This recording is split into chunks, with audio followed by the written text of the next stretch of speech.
Independent podcast and you want to do us a favor, join the subscription list on whatever you're listening to. You can watch us on Rumble Live. You could also listen to us on any of the podcasting platforms. Glad you're here, and I'm here with Tracy. Hello. It's the end of the week, and it's the beginning of fall for us here in Florida. We actually are able to get in the pool yesterday. Is today the first day of fall? Yesterday, I said last night. I don't know. Oh, the 22nd. Okay. They said, well, I was listening on the radio. They said today is the first week of fall tonight. So whatever that means. Okay. So. Oh, my favorite season. And yeah, your favorite season because your favorite holiday is coming up, Halloween. Mm-hmm. We've been doing this podcast now for like 6 years on and off. Minus 2. Minus 2. Minus 3 or 2 because when Olivia was a little child, we didn't have the podcast going. So anyway, too difficult. We're glad you're listening to us because, like I said, if you're listening and you want to listen to an independent podcast and help us out, then subscribe or share it with a friend. Got a lot of different things to cover today. One of the things I wanted to cover was this controversy, I guess you call it, with the Democratic candidate for governor, Stacy Abrams, who thought that there was no such thing as a heartbeat when a fetus was 6 weeks old. Yeah. I mean, I really don't understand what she's talking about. She said it's made up. She said it was manufactured. So men can't have a choice. So men could basically take women's rights away, essentially, is what her point was, I think. So if you haven't listened to it, it's not that important. But Stacey Abrams said, what did she say here? It's a manufactured sound to convince people that men have a right to take away or take control of a woman's body. Abrams, who supports abortion up till birth, declared in an Atlanta event. This is from redstate.com. Stacey Abrams, I believe, is childless. Yes. Has no children. Yes. So she's never even experienced it. She probably has never even been in a room with someone that's having an ultrasound. Yeah, so or has a Doppler on their belly and the doctor's looking for that, heartbeat. Yeah. It says here, Abrams declared the assertion that the fetal heartbeat begins at 6 weeks to be a lie that was allegedly, quote, manufactured by the patriarchy because they want to control women or something. Yeah. She's got to be delusional. How many women right now can say this isn't true? Mm-hmm. Well, listen to this. Adding insult to injury, this is what happened in the Washington Post. They had a fact checker there named Glenn Kessler. There's a fact checker for this? Yes. And this is what because every time there's something that liberal does or leftist does that's kind of embarrassing or whatever, controversial, that they may get some traction with negatively, then the fact checkers rush to their aid. Like, let's say that Joe Biden does something stupid, like my butt's been wiped. The fact checkers will rush to it and say, he didn't say my butt's been wiped. He said something else. We don't know what he said, but he didn't say my butt's been wiped. Nobody knows what he still says, but anyway, that's the point. Anyway, they had a fact checker. And this is Glenn Kessler wrote, for what it's worth, quote, fetal heartbeat is a misnomer. Listen to this genius. The ultrasound picks up electrical activity generated by an embryo. The so-called, quote, heartbeat sound you hear is created by the ultrasound. Not until 10 weeks can the opening and closing of cardiac valves be detected by a Doppler machine. So ultra means beyond. Sound means sound. Ultrasounds don't pick up electrical activity. But this guy who's a fact checker working for the Washington Compost thinks that that's what happens. And so he basically got educated by somebody on Twitter. Who's had a baby? There was also this brutal threat. This is from Red State. It goes, there was also this brutal thread from radiologist Pradeep Shankar that demolished Kessler's argument and similar arguments made by pro-abortion leftists on the fetal heartbeat issue. Sharing some of the highlights from it below. Glenn, this is scientifically and medically incorrect, 100%. Ultrasound cannot detect heart electrical activity. Who told you otherwise? And then he said the NPR link you sent is wrong. It says ultrasound only detects density and motion. It cannot detect any electrical activity at all. This is a scientific fact. And then I guess the NPR had some link that kind of backed up what Kessler was saying. And it said that the heart is not the same. His heart's not fully developed at 6 weeks. And then Kessler, and this radiologist wrote, "It is true that the valves in the heart develop later. However, the cardiac muscles that are located in the embryological heart are contracting. They are, in fact, moving inward and outward. That's how you define a beat," he went on to say. Is the beat the same as a fully grown adult beat? Of course not. We're talking early in biological development. However, the cardiac tissue is contracting, which is literally what a beat is. To say otherwise is scientific misinformation and cannot be treated otherwise. Then there's a picture or a video of it. A picture of what? A video of a heartbeat. Oh. Of the ultrasound. Oh, anyone that's ever had a child knows that you can hear a heartbeat early. Yeah. But that's funny, though, because... What's her point? This is what? So well, the point is to dehumanize the fetus. That's the point. Yeah, so she obviously this is an abortion. This goes back to abortion. She thinks it's perfectly fine because the baby's not really a baby. There's no beating heart. Right. It's the point is to dehumanize it.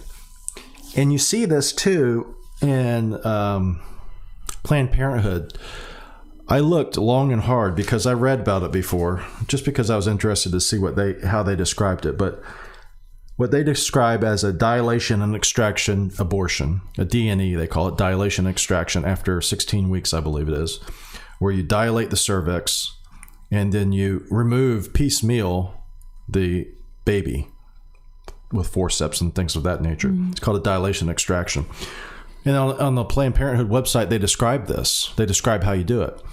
And I read before about how they do it. And then I was surprised to see that they had said, well, at some part of the procedure, you're going to be made comfortable. Obviously, you have to be comfortable before you have your baby aborted.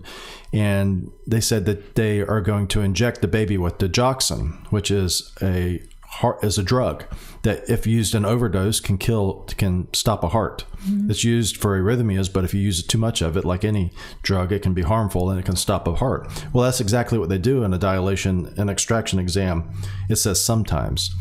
It says in this, I had to look it up now, because now if you go on the website now, it doesn't say this, but I had to go back in the Wayback Machine, which is an archive of the internet, which you can have expunged if you want, which after this, if enough people hear this or enough people start talking about this, they may actually expunge it. Yes, you can actually request that it be expunged, because what this Wayback Machine does is it archives websites nearly completely. So you can actually go back on the Wayback Machine. It's like looking back in history. You can go back to, for instance, and say like 2004 and type in Amazon.com and see what it offers. And it's like books and DVDs. And how like far does it go back? I think it started in the early 2000s. Like for Echelon Health website, you can go back and look when Echelon Health first started. Oh. It's interesting because it's like I said, you can look back in time, but it's also interesting because you can do things like look on the CDC website and say, oh, when did they say the vaccine was no longer to provide immunity, but rather to produce a immune response, which they did do. Right. So you can use the Wayback Machine to do that. Anyway, so I had to look long and hard, and I had to go back several years, and I went back to actually 2014. And this is what it said in 2014. Dilation and evacuation, they call it, not extraction, evacuation. Your healthcare provider will examine you and check your uterus. You will be given medication for pain. You may be offered IV sedation. A speculum will be inserted into your vagina. Your cervix will be prepared for the procedure. You may be given medication or absorbent dilators, blah, blah, blah. You will be given antibiotics to prevent infection. In later second trimester procedures, you may also need a shot through your abdomen. Listen to this. To make sure that the fetus's heart stops before the procedure begins. Your healthcare provider will inject a numbing medication into or near your cervix, medical instruments, and a suction machine gently empty your uterus. I'm surprised they use the term fetus. Yeah, well, now, if you look on it now, it doesn't say anything about a fetus. It doesn't. Wait, so is this information from? This is from 2014. Oh, gotcha. This is what you had. Yeah. Okay. That's what I was looking up because Stacy Abrams is talking about a heart. And my point is they're trying to get away from this whole idea that there's anything to do with any body parts or humans or brain activity. Nothing. It's just it's tissue. It's extra tissue that was there. Mm-hmm. And so, yeah, this is 2014. But like I said, this may be expunged. It says that, it says, in the later second trimester procedures, you may also need a shot through your abdomen to make sure that the fetus's heart stops before the procedure begins. So I don't know what this means then. It says you may also need a shot. So maybe they give them medicine to stop the heartbeat first, Or maybe they don't even worry about it. Can you imagine? I mean, I don't even like to think about it. But it's interesting that this, like I said, from Abrams, she didn't want to talk about a heartbeat. It's manufactured. And then Planned Parenthood has recognized this fact too. And they said, you know what? Because now if you go on Planned Parenthood's website, what it says is, it says you'll be given antibiotics. I don't even know if it says that anymore. It says, though, about the part about opening the cervix, blah, blah, blah, making you feel comfortable. And then all it says is, I don't think it says in later second trimester procedures. I think it's what it says is it says you may also need a shot through your abdomen. And that's it. It doesn't say what the shot's for. Could be vitamins, could be a tetanus shot. Who knows? It's just a shot through your abdomen and you're on your way. Isn't that hilarious? It's really telling. If you can't see, look, the thing is you can argue about abortion, right? You can argue about abortion. You can argue whether the Roe v. Wade was constitutional or not. You can argue about whether or not people should be allowed to have abortions in states and that thing. But one of the things you should do if you're going to have an argument is be honest.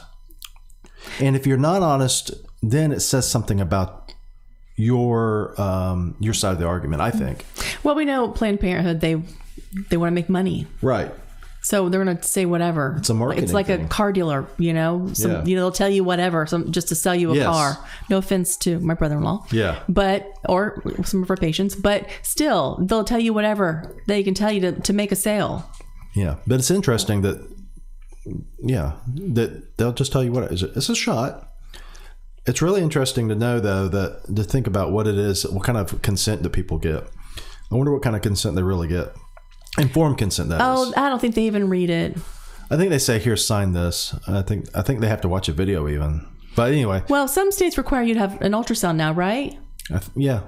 So you do have to have an ultrasound so you can see your baby and say, okay, so are you sure you want to terminate? Yeah. You want to kill informed consent. That's part of informed consent. Okay. Yeah, that's what some states do. Yeah, I think that's the way it should be. I mean, if they're going to have abortion, at least do that. So, because, a lot of people are misinformed. They don't think, Well, because of things like this, because of people like Stacy Abrams. Right. Like, yes. And because of this. She knows. She's playing stupid. I don't know if that's. Well, I know she's not very bright, but still, she knows. Actually, I think you're right. I think she knows. Mm-hmm. Although I don't know if she knows that about ultrasounds, but I think she knows what she's doing. And I think she's manipulating the facts to make it seem like there's something different. So I think you should just have your argument. If you're going to have an argument, stand on your argument. Argue for something and believe in your argument and be truthful about your argument. Yeah. I mean, for her to even make a comment, it's crazy. You could easily take the room that she was talking to. I'm sure there was a lot of women there who have had babies. And if you ask how many women, ask them, when did you first hear the heartbeat? Yeah. A lot of them would say 6 to 8 weeks. That's pretty normal. Yeah. For you to, if you're going to the doctor's office, they're going to confirm your pregnancy. Yeah. They're going to do an ultrasound. And most people are going to say between 6 to 8 weeks. But this fact checker, Glenn Kessler, is saying that it's electrical activity. Well, we know fact checkers aren't honest anyway. Anyway. I mean, fact checkers, and this is so stupid anyway. They fact check. Only when it's something to do with trying to pin something on somebody who's not on their side. That's what they fact check. What else do we have? Mathew McConaughey says, this is Breitbart, I'd be arrogant not to consider running for president. Actor Mathew McConaughey, who's made headlines earlier this year loudly pushing gun control from Biden's office, said he would, quote, be arrogant not to consider running for president of the United States at the annual Dreamforce conference. Maybe he should start with, a representative of his state. School board. Or, yes, maybe school board. Or be president of a company. I mean, does he just want to go all out? Trump? Well, people will say, well, Donald Trump never ran for anything. No, but that is very true. But Mathew McConaughey is an actor, and President Trump is a businessman. Yeah. So, he has that experience. Mathew McConaughey, well, he's a professor too, apparently, right? Who? Matthew McConaughey? I don't know. I think he's a professor at a college in Texas. That wouldn't take much. But still, my point is he's not a businessman, but that I know of. He said, yeah, I'd consider it in the future. I'd be arrogant not to. I would absolutely consider it. Listen to this. Or maybe even governor. Maybe you should try to be governor. He talked about doing that. Yeah, he would be better off running for governor than Beto O'Rourke. Mm-hmm. If I got into any form of politics, I'd be remiss not to also go in as an artist and a storyteller. Help put a narrative together. You're the CEO of a nation, of a state and a nation. A lot of compartmentalization and choices to be made. They scare me, but I'm not afraid of them. What the hell does that mean? I don't know. Just act. Go back to acting. Oh, Lord. This is from Breitbart on Twitter. Mathew McConaughey, who delivered a passionate plea for new gun control legislation in an address at the White House briefing room on Tuesday, has used 19 guns in 11 movies over 25 years, according to the Internet Movie Firearms Database. And I'm sure, given the opportunity, he would continue using them in movies. Yeah. That's funny. We know how celebrities are, though. Yeah. Well, this is interesting. That's what I wanted to... The reason I was playing this, because actually not all celebrities are... I'm not saying Mathew McConaughey's stupid. I'm just saying he's a little naive, I guess you call it. He might be a nice person. But listen to this. This is Mathew McConaughey, okay? There's definitely a greater divide now than there's ever been, McConaughey added. One thing is that we have to admit that part of the divide is the Kool-Aid we're being sold.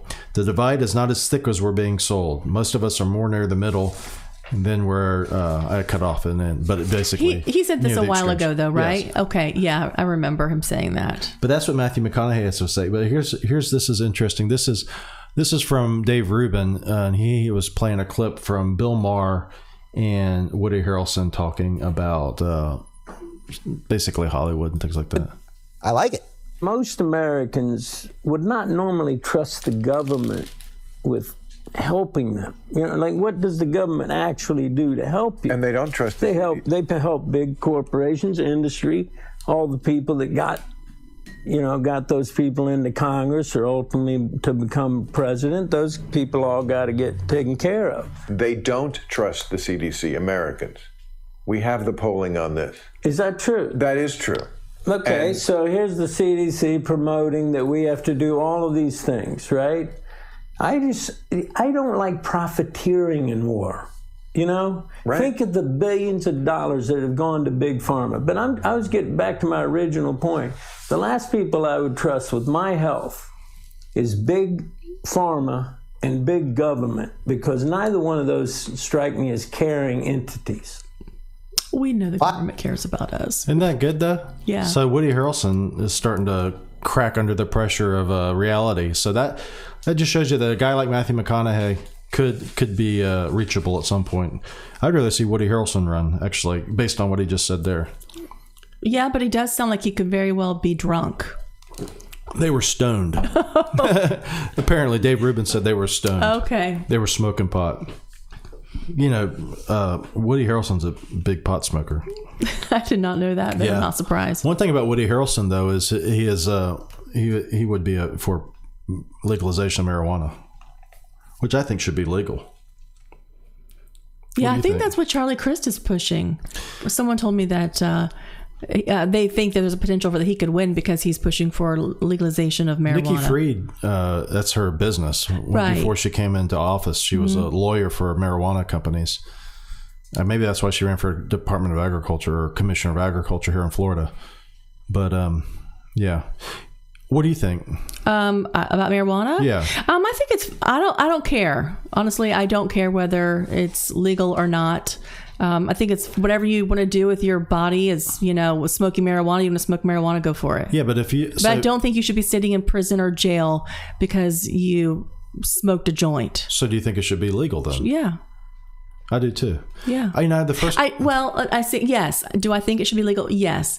But do I want to be do I want to be somewhere out in public and a person sitting next to me getting high, smoking their marijuana? No. I'm annoyed at my neighbors. You can have ordinances against that, though. Yeah. There would have to be some regulation, obviously, but I get annoyed when I walk outside and my neighbors are smoking marijuana and it's so strong. I wonder if Olivia's getting a contact high. Yeah, we live next door to some kids and there's probably about 12 of them living in one house.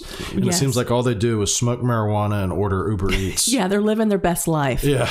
But there has to be some regulations. Like I said, I don't want to be out with my family, my kids, and, someone sitting next to us getting high as a kite. Yeah.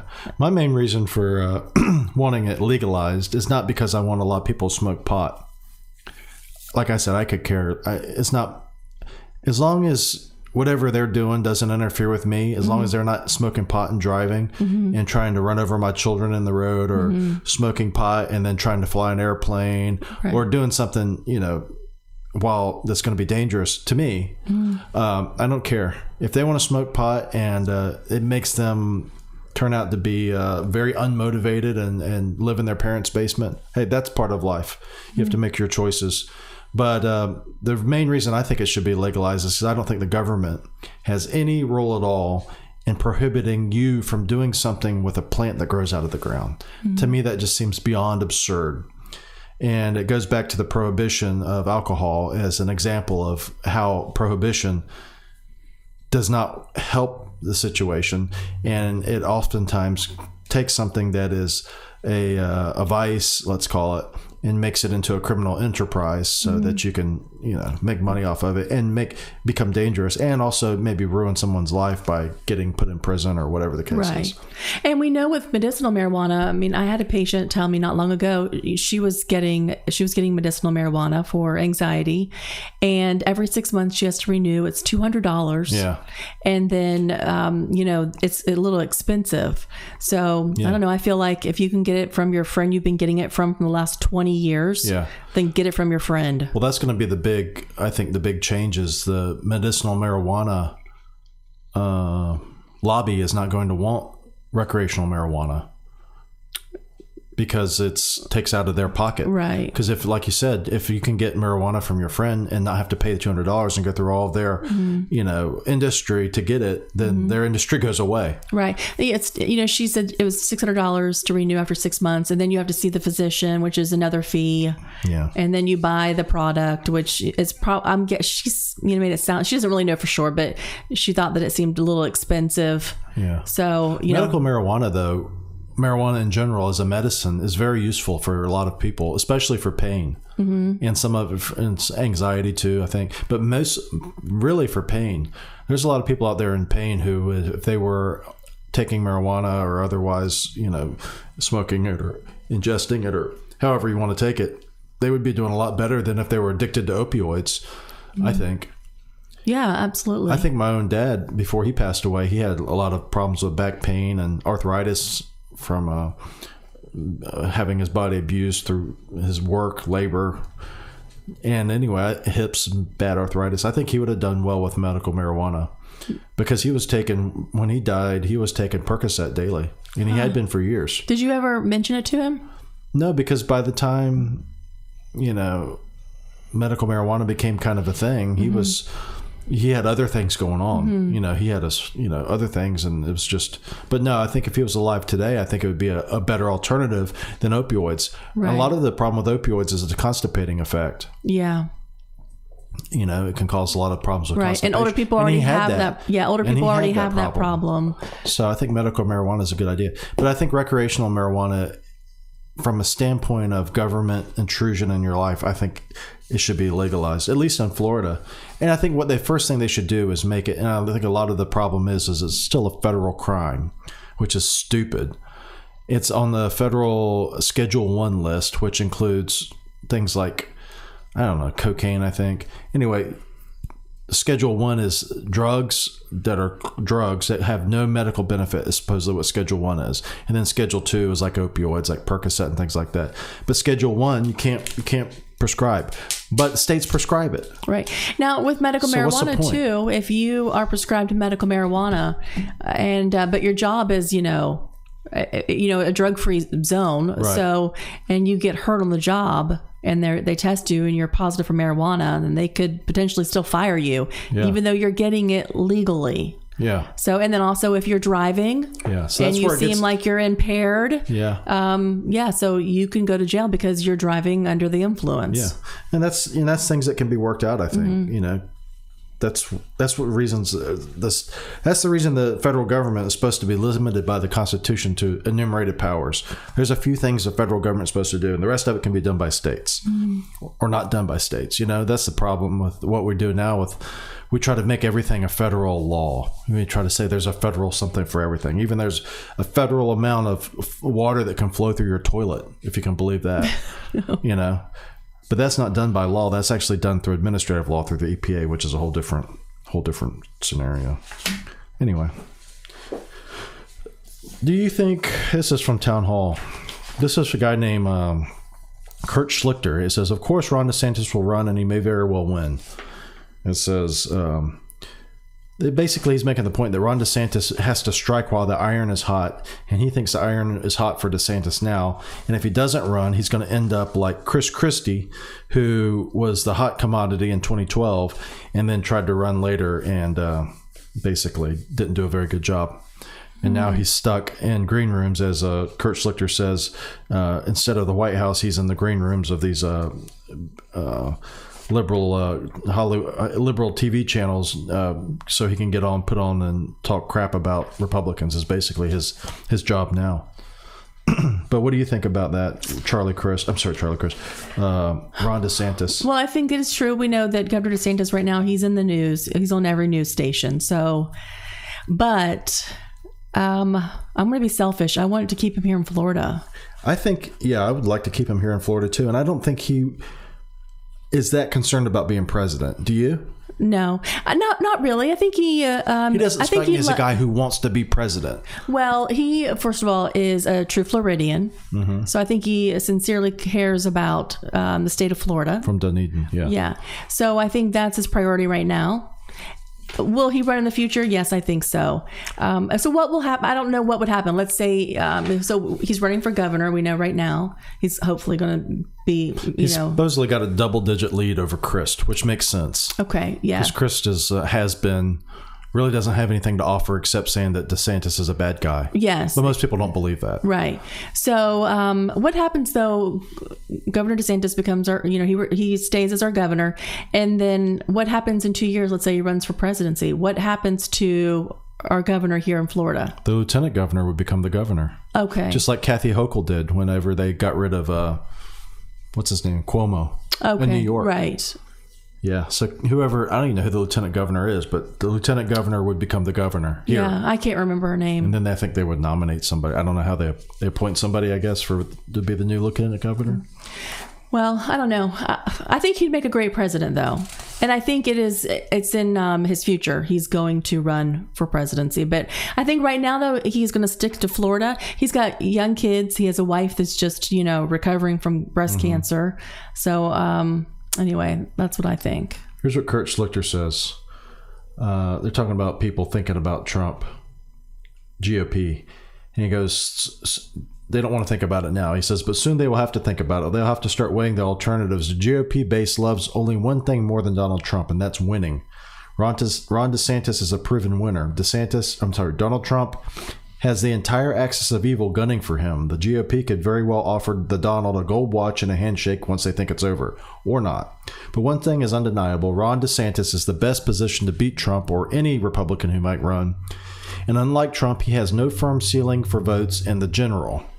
If Trump wins, it will be a squeaker. It's just a function of how many losers hate him. DeSantis has no such baggage. That's true. That's all true.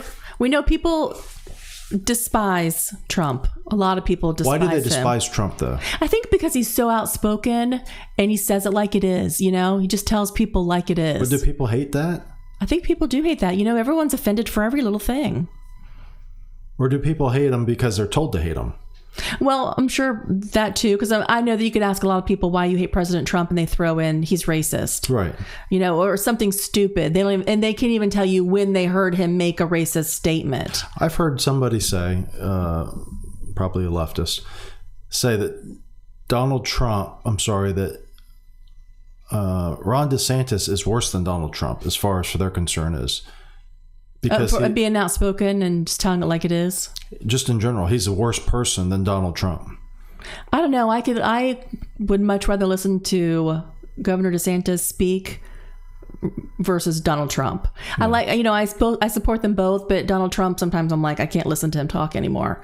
But Governor DeSantis is, their personalities are very different in my opinion. I think that... I mean, yes, they're both proven leaders. DeSantis doesn't have baggage, right? Right.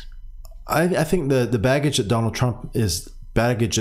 What is the baggage for Donald Trump? Oh, well, I know I listened to them the other day. They were saying, so he's been married several times. Okay, but nobody talks. That's not why they hate him. Yeah, he's got kids from, a couple of different baby mamas. Who cares? A lot of people do. But what's the real baggage about Donald Trump? I don't really know what true baggage they're referring to. I guess they think Jeffrey Epstein might be part of that. They think he was on one of the planes. I think what they mean he's been accused of rape by women. I think the baggage is baggage that was created. Well, yeah. Russia, that's the baggage. The raid on Mar-a-Lago, that's the baggage. That came after. I know. But my point is I think that they created the baggage. They, meaning the left and their allies in the media and the Democrat Party, all of them created this baggage.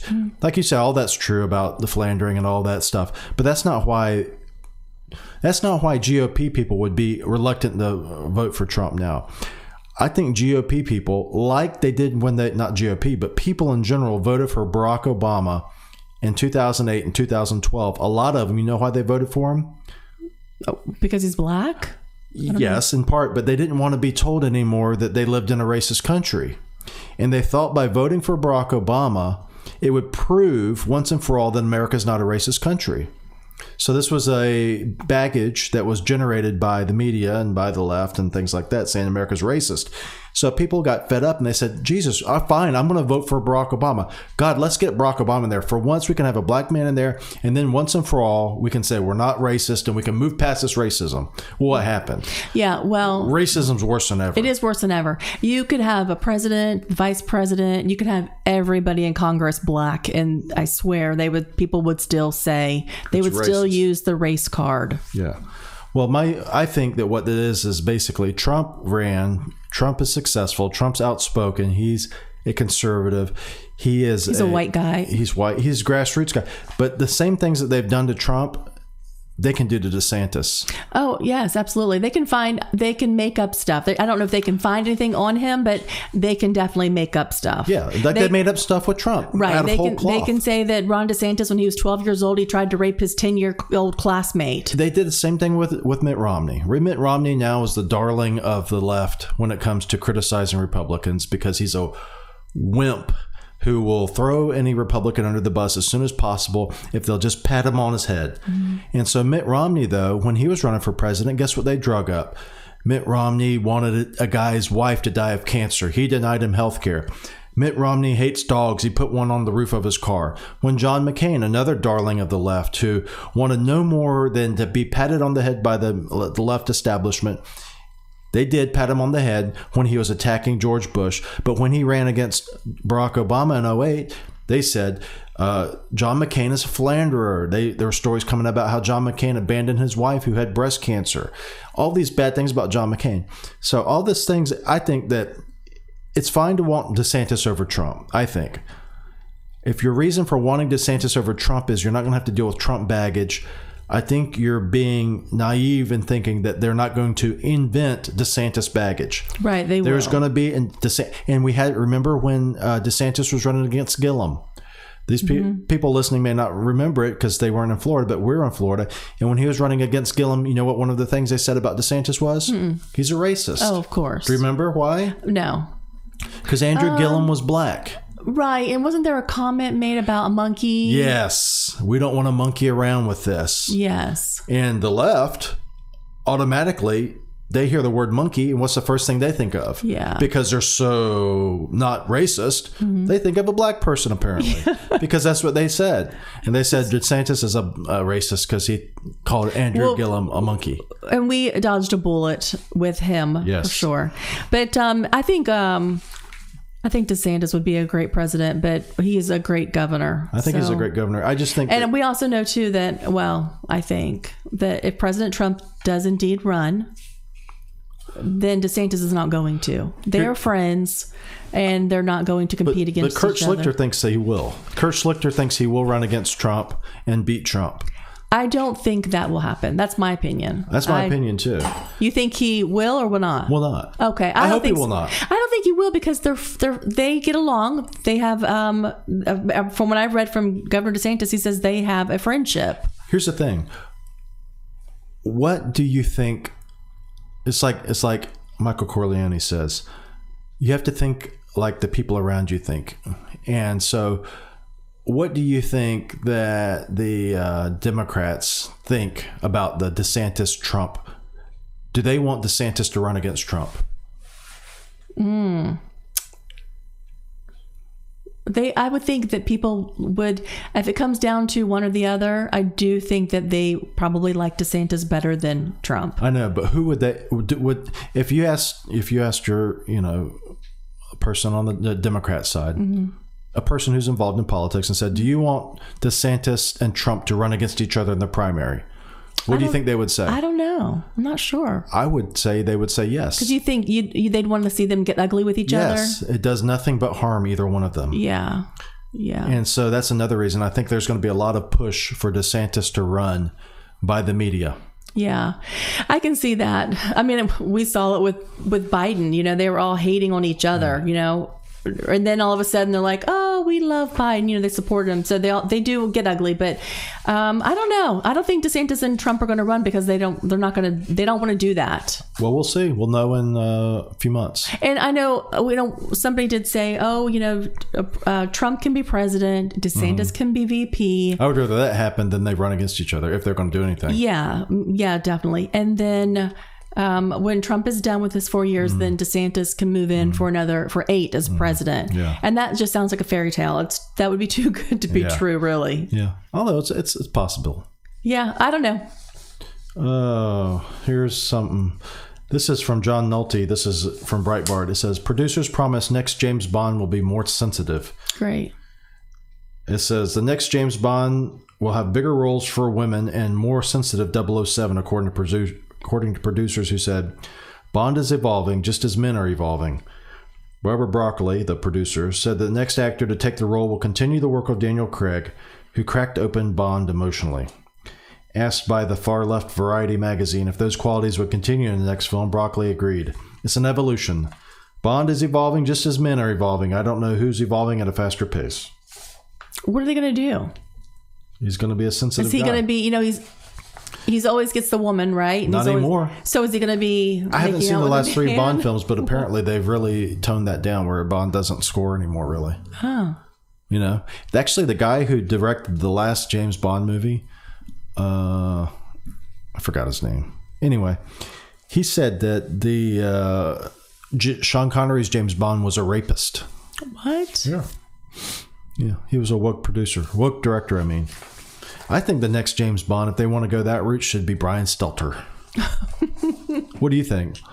Oh my God. Go from a alpha male to a complete beta male. No, the thing is, he could do it fine. No one would watch it. And that's the thing, and no one will watch it. Mm-hmm. That's what brings me to, what made me print this out was one of our patients is a director. Mm-hmm. And he works, he works in films and things like that. And he said that he was in Europe and he was premiering a movie that they had just wrapped. They had it premiered in Belgium, Brussels.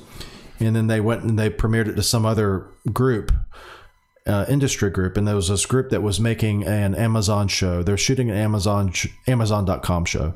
Not Amazon like the jungle, but Amazon's making a show that's kind of meant to maybe be like a Game of Thrones type. Okay. Anyway, I asked him, I said, well, what is the deal with, he was talking about how movie sales are down and the theaters are empty. Mm-hmm. I said, well, what's the deal? He said, well, it's the content. The content has overall declined. I said, is the content declining because people are just so concerned about, being, tied in politically with the latest movements, how they're trying to make stories, about whatever's being covered in the New York Times, Washington Post, whatever they say people are interested in as far as, being woke. And he said kind of like that. And he said that there was they're shooting that show over there in Belgium. I'm sorry, this was in the Czech Republic. And Amazon has a apparently quotas for their cast and people who work on the set. And so what they did was there's no black people or anybody except white Europeans in the Czech Republic. It's just the way it is. It's like go to Nigeria and say, okay, we have to have we have to have white people in this movie. Well, there's no white people in Nigeria. It's just geographically that's the way it is. Well, anyway, they said that they couldn't shoot the movie until they had some people of color. So what they did was they flew in 4 women from Ghana, actresses, and they came over and they sat on the set of this show in the Czech Republic and did nothing. Didn't read scripts, didn't do anything. They just sat on the set, received a full pay as everybody else there, and that's how they got around their quota system. So what do? They have like this check-off box type of thing. Okay, we got to have somebody that's gay. Absolutely. We have somebody that's lesbian, somebody white, somebody black. Absolutely. And Hispanic. Just like that latest Scream movie that we saw. Yeah. Remember? Yes. It was obvious. It was obvious. You turned it on and you're like, wait a second. The thing is, though, that means the movie's not... I mean, the thing is, if you're taking actors based on the color of their skin instead of the quality of their acting... Right. And that was the worst movie, Scream. I think so, too. We're like, oh, this was not good at all. Yeah. The actors were not good. But it's also the first one that wasn't done by Wes Craven. That's true. He's passed away. That's true. But yeah, you're right. Well, this is interesting. Transition. Can you say that again? You're right. Medical group sues Pfizer. This is from The Blaze. Medical group sues Pfizer for, quote, open discrimination against whites and Asians. Pfizer claims that it established the Breakthrough Fellowship Program to, quote, increase minority representation at Pfizer and to enhance its pipeline of diverse leaders. Pfizer limits those who may apply for the Breakthrough Fellowship Program. In addition to being a U.S. citizen or resident, a junior at a college, and master's in business, pharmacology, or statistics, they must be willing to remain or relocate to New York City and must meet the program's goals of increasing the pipeline for Black/African American, Latino/Hispanic, and Native Americans. So this group is a group called Do No Harm. And it describes itself as a group of physicians, healthcare workers, medical students, patients, and policymakers who wish to protect healthcare from a radical and divisive discriminatory ideology. They filed a lawsuit in the federal court to end the supposedly discriminatory aspects of Pfizer's program. So that's everywhere. It is. The banks are doing it right now. What bank is doing that? Is it Bank of America? Only giving loans out? They're doing some type of special loan program, to black people only. Yeah, I covered that a few weeks ago. Okay. Yeah, only in certain neighborhoods. Right. Yes, and these programs are basically different than anybody else's. So like no down payment programs, things like that. So how is that not discriminatory? Well, it is obviously. It's discriminatory. The question is, how is it not illegal? Right. I mean, because it is discriminatory. It is definitely discriminatory. It's in plain sight. Yeah. So I can't, if I lived in this neighborhood and I'm white. Yeah. And what do they do? And my neighbor's black. And let's say we make the same amount of money. Yeah. Well, we can give your neighbor the loan, but we can't. You have to pay your $35,000 or $40,000 down, but your neighbor doesn't have to because they're black. Even though we might work at the same job, drive the same kind of car, carry the same insurance, have the same amount of kids, but because they're black, they're going to, it makes no sense that this is allowed.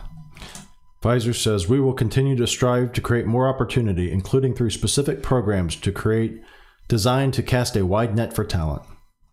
Actually, it's a narrow net. If you're excluding people based on their skin color, that's not a wide net by definition. That's a narrow net. Right. And it says here, the Google Fellowship Program, this is another one. It says Google has recently come under fire for supposedly discriminating against whites and Asians in one of its PhD fellowship programs.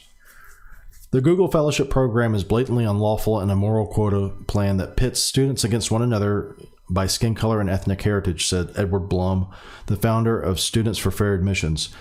Our nation's enduring civil rights laws were passed specifically to forbid this type of racial discrimination. Like Pfizer, Google says it stands by its policy. Yeah, well, I remember when Madison was in high school and she was applying for scholarships. She wasn't allowed to apply for some scholarships because she wasn't Hispanic or she wasn't black. Now, if we had came across a scholarship that said only whites can apply, all hell would break loose. Yeah, and what does it say to people who are... Well, it made us feel aggravated. Why? I mean, if they had the same qualifications, why does her skin color, why is that important? It shouldn't be. Does that make people more or less likely to harbor feelings of racism? Yes, it's going to make people, it makes you angry. Right. And then that's when you get angry and say, well, why is that black person getting this when this person's not, this white person's not getting the same?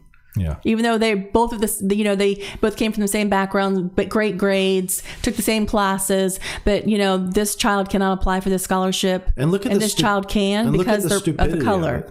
Look at the stupidity of it. Look at you and I. Okay, mm-hmm. You and I are married. We have one child together. The child we have is 3/4 Caucasian by skin color, 1/4 Filipino, because I'm half Filipino, half Caucasian, whatever you want to call it. So you're a full-blood Caucasian, right? So 3/4 Caucasian. Yet she looks, for all intents and purposes, like a full-blooded Filipino. Yes. So if there was some carve-out program for Filipinos, she would qualify for it just based on the fact that she inherited DNA that made her skin color different, even though it's a very small part of her DNA. Mm-hmm. It's only 1/4 of her DNA. Mm-hmm. By average. Yeah. It shows how stupid it is. Or you look at the situation where you're, like you said, you take two people who have the same income, same whatever, and just based on their skin color, they're going to get benefits or not. But that's not even what happens. Mm-hmm. These people that are applying for this program, these Latino, African American, Black, there's nothing that stipulates that they have to be impoverished.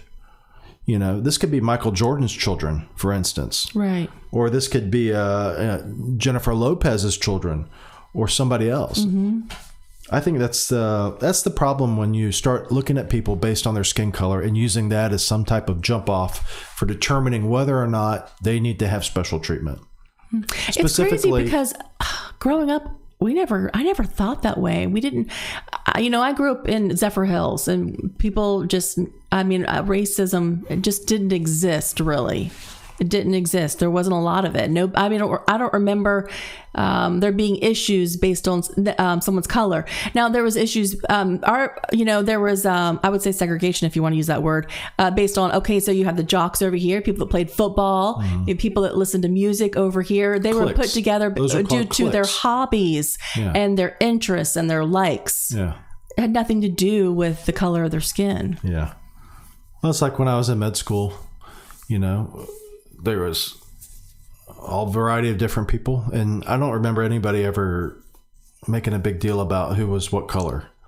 I have to think about it before I even think about what color people are. Like myself, for instance. I know. I don't even think about the fact that you're, half Filipino, and then when it doesn't matter. It doesn't. And then when I see you in a picture, I'm like, oh yeah, it's Filipino. Do you immediately feel sorry for me? Absolutely. See my skin color, and you feel sorry for me. I bet. Mm-hmm. Well, people will say, I know. I wonder, though. I was telling a patient the other day when I was giving an IV, I said, I hope Olivia is not treated differently. I know. Well, people that hear this will say, well, that's great for you in Zephyr Hills, but you didn't have to deal with the racism I had to deal with in wherever. Well, yes, racism does exist. True racism does exist. I obviously know that. Right. There's a lot of hateful people out there. I didn't deal with it, though, in Zephyr Hills. Where you see a lot of the racism? In cities. Yeah. In cities. That's where you see it. Not so much in suburbs or like where we live. And we live in the suburbs. You see it in the cities. And that's what they do is they put people in cities and then they start heaping this rhetoric on people. And then that's where you see a lot of hate crimes happen, And it's not just hate crimes against minorities. It's minorities against, like, for instance, blacks and Asians. You see a lot of hate crimes in New York. You can just Google that and see that. Yeah. And you see that in California too. And so I don't think that, the racism that people see, I don't see how Pfizer having some type of pipeline for color, people of a certain color, or Google, I don't see how that helps to solve what the problem of racism is. I think it reinforces racism. I think it reinforces the idea that people are different based solely on their skin color. Right. It does put people against each other. I think about just think about our pool parties we have. Think of how many different colors of kids are there. Mm-hmm. And, nobody cares. Yeah. So, we have friends that there's some kids, my sister's children, they're half Egyptian. Yeah. Amanda's child is half black. And Olivia's, has Filipino in her. Mm-hmm. Nobody cares. And the kids all play together and get along, and they have a great time together. My nieces and nephews in Maryland are half black, if you want to call it that way. I don't feel sorry for them based on their skin color. And I know their parents don't feel sorry for them based on their skin color. And I know their parents, my sister and my brother-in-law, don't think that they're somehow need special treatment because of their skin color. It's actually very insulting. It is insulting. And I said that to a patient the other day. Do you want me to treat you differently because you're Jamaican, black? And we just giggled about it. Yeah. I mean, how would I treat her differently? How would I just treat her with the same respect I do with everybody? Yeah. This is one thing. This is funny. This is from Breitbart.com. Elections are coming up. So Steve Scalise, who is I think he's the minority whip. I think that's who he still is. So Steve Scalise is a good guy. He's been around from a long time ago. He's a House of Representatives. And he's been around since Paul Ryan was there and Andy McCarthy. And then the guy that got kicked out. I forgot his name anyway. He's not important. Anyway, so they have something called a commitment to America. A bold conservative, and this is written by Steve Scalise in Breitbart. Republicans are rolling out our commitment to America, which is a bold conservative vision for a prosperous America. And it says Republicans have a simple solution. One of them is stand with law enforcement and secure America's borders. Unlike Democrats, Republicans will put parents and children over union bosses. They're talking about as far as school meetings and things like that, putting parents over the teachers' unions. Pass a Parents' Bill of Rights where the parents will have a stronger voice and be able to get involved in their kids' education. And then he goes back to the border and he says, we're experiencing the worst border crisis in American history. More than 3.2 million migrants have been apprehended during Joe Biden's presidency. And he says, despite control of both houses of Congress, chambers of Congress, Democrats have refused to investigate the Biden administration. Blah, blah, blah. Anyway, so this is Steve Scalise. If we elect a bunch of Republicans in the Congress in the November, do you think there'll be a big difference based on for illegal immigration? Yeah. No, I mean, right now I don't even hear anyone complaining about immigration. Not until you write about this. Right. I mean, I haven't heard much from Ted Cruz in Texas. No. I don't think there's... I don't hear... I mean, we know that the last graph I looked at, there was 1.8 million illegal immigrants. This year alone. Yeah. And you can see the graph. It goes all the way back, I think maybe to 2014 or 16. It's crazy. 1.8 million now. And he says there's 3 million now. So, but I don't hear anyone saying anything about it. When Trump was president, they had both houses of Congress, Paul Ryan and Mitch McConnell, and they didn't pass any of this stuff, the stuff they're talking about right now. Mm-hmm. Republicans are so reactionary. They react. They're never on the offense. They're never ahead of the game. They're constantly counterpunching. And this thing is a commitment to America. I don't know. They're going to win, most likely. Whether it be a red wave or not, I don't know. But really what needs to happen is there needs to be something other than this just regular Washington, D.C. Republicans around, because all this stuff that they're talking about trying to do, they could have done that when they had Paul Ryan in Congress. They didn't hardly do anything. Yeah. I mean, and Kamala Harris says that there's not an issue. The border is secure. Yeah. And that's pretty much like the end of it. Okay, it's secure. Yeah. They say it's secure. There's nothing more to talk about. Yeah. They're secure. I said it's secure. And then, move on we go. I do think it's great what DeSantis is doing and Greg Abbott shipping them off to sanctuary cities. You've never seen such talk about border about illegal immigration than in the last few days, and that's because they've shipped them. Yeah, and the people that got shipped to are mad. But you've never... Well, those videos from Martha's Vineyard, I mean... The white people in the fancy hats, cheering them, kissing them goodbye. Yes. Good luck on your journey. Good luck on your journey. Yes. Send us a postcard. They are so out of touch. You know what it reminds me of? It reminds me of people, and someone said this, that these are the same people who they go to things for homeless people and like... they for events or like fundraisers for homeless people, and they sit around and they clink champagne glasses and talk about how wonderful they are and how compassionate they are for being there. That's what these people are, but they never expect the homeless people to actually show up. And that's what happened this time, and it showed up and it scared them to death. Like, what do we do? Yeah, there's a thing on Babylon Bee where this woman was calling the police because she says there's a brown person outside my window and they're not even operating a leaf blower. Yeah. They don't look like they have a rake in their hand. So get them out of here. And they sure did. They got them out of there quick. And they could have easily employed these people. They could have employed them, or they could have at least put them up temporarily and found them jobs locally. But instead, they shipped them straight away to Cape Cod military base. Yeah. And okay, so let's just say these people, I don't know if I would imagine that the majority of these people did not speak English. But, we know that there's a lot of landscapers in this area that are Hispanic. Well, apparently, they do a wonderful job. I was listening. They could clean homes or, whatever, things that don't require a lot of skill if they're not real skilled people. I was listening to someone who lives on Cape Cod, Martha's Vineyard. She called into Clay and Buck, and she said that everyone who does the work there are Brazilians, illegal Brazilians.